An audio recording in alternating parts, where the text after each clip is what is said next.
Okay, this is where we left off on our notes last time. We talked about exponential growth and talked about how humans have an exponential growth curve. And we watched the world population video to know that different countries experience different population growth, but globally, we're growing exponentially.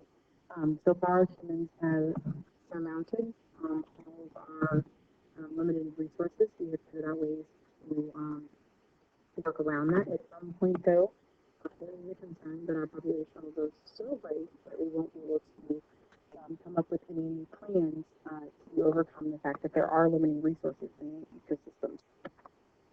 So let's talk about reality. This is very similar to doing with bear activity. Okay. It shows that populations are limiting. Populations are limited by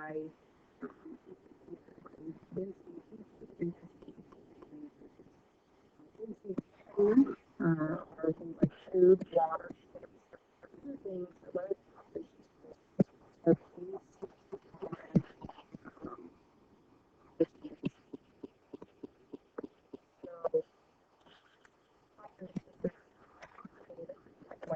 Experience these as limiting factors. For example, in the bear activity, food was only a limiting resource when we got to around 8 or so bears, and then not all of them could survive. It became a limiting factor that limited the population's growth to about 4 or 5 bears. This is what we call the carrying capacity. That's the size of the population that the environment can support. It is usually a range. So in our bear activity, some classes, this range anywhere from 3 to 5 bears.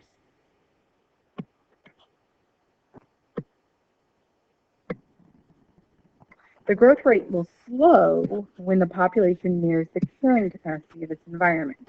And the reason is because competition for food, shelter, and nesting sites will increase as the population nears that carrying capacity. So think about what happened with the bears. In the activity, the only time we really had competition in the center and bears in a rush and stuff like that is when we had competition, which was when there were more bears out there.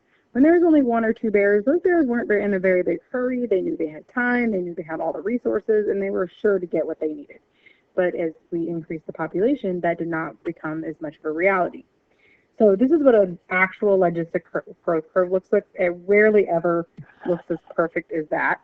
It's going to be more likely to look like this. Usually what will even happen is you'll kind of have a peak here, and then, whoa, that is not what the population can sustain, and then it'll go down. This is actually your K. This is your carrying capacity. Your carrying capacity, the realistic carrying capacity, is what the ecosystem can support over a period of time. And so this is where it kind of levels out, and that's our carrying capacity. So that here would be, I don't know, maybe somewhere between 70 and 75. Density independent limiting factors can also limit a population's growth, but these are independent of how dense the population is. So, for example, temperature or natural disasters. If there is a hurricane, that's going to limit the population's growth, but it doesn't matter if there are 10 in the population or 10,000. It's going to limit the growth just simply because it's going to wipe them out regardless of how many there are. There are 2 types of population growth strategists. Our strategists are usually organisms that grow exponentially for temporarily large populations when the environmental conditions are just right. They usually have a short lifespan, reproduce early, and have many offspring. Example would be like bacteria or insects. Their strategy for survival is usually just to grow really large populations because they know they're going to have a really high death rate. Case strategists, on the other hand, grow slowly.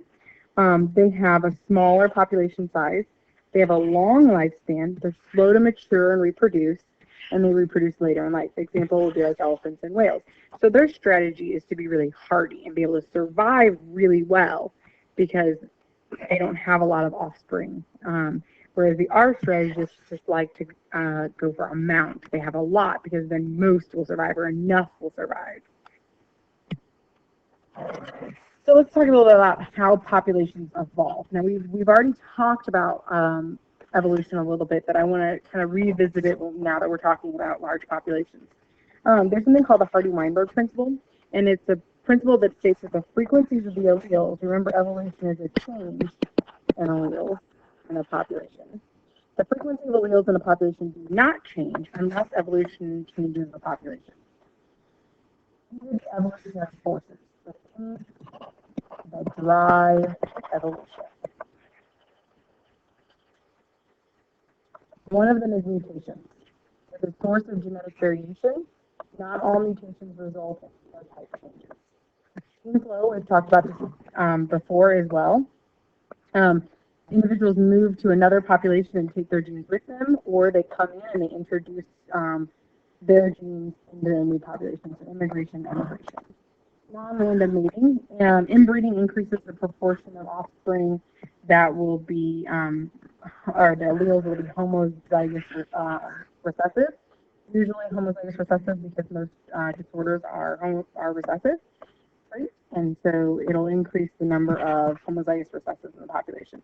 An example here is hemophilia, which is actually X-linked, but it is also recessive. I'll show you here in a second what we mean by that. So if you have a small population and they're inbreeding, they're breeding within their family, then here's the first generation. You've got dad with hemophilia and, mom who is a carrier and dad who is fine. You only have one child affected, but if they breed together, then you have both, you have two children, sorry. You have a female and a male here. There's only one affected male. But if this affected male then breeds with a female that is a carrier, you're going to end up with one affected male and one female. And then if you take those individuals and you mate them, you're going to end up with a frequency of more affected individuals. So if you mate within families, if the family is carrying the trait, it tends to bring that trait out. Usually it's kind of hidden because it's recessive. And so one dominant copy will make you not have it. But in this case, when you're breeding in that families, it brings those out. Genetic drift, small populations result in genetic uniformity. We also call this homogeneous populations, which remember are susceptible to extinction, and decreased disease resistance. Genetic uniformity may result in species extinction. Natural selection, individuals who express favorable traits will reproduce more successfully and pass those traits on to their offspring. It does not directly change the genes. It's a result of gene mutations usually that are a benefit to the environment. Only the phenotypes, the things that are expressed, can be changed by natural selection. Hemophilia will not be eliminated because natural selection does not act on the heterozygous carriers, those who not show the traits in their phenotype. For example, this carrier is not going to necessarily be affected by this trait, and so that allele will continue to be carried in the population. Traits can be distributed in different ways.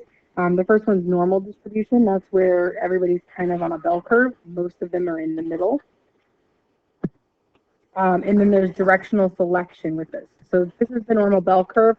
Over time, that bell curve may shift in a particular section. That's directional selection.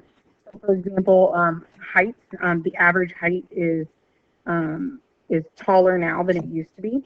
More bacteria are becoming resistant to antibiotics, and so that means that they have shifted in the direction of more resistant.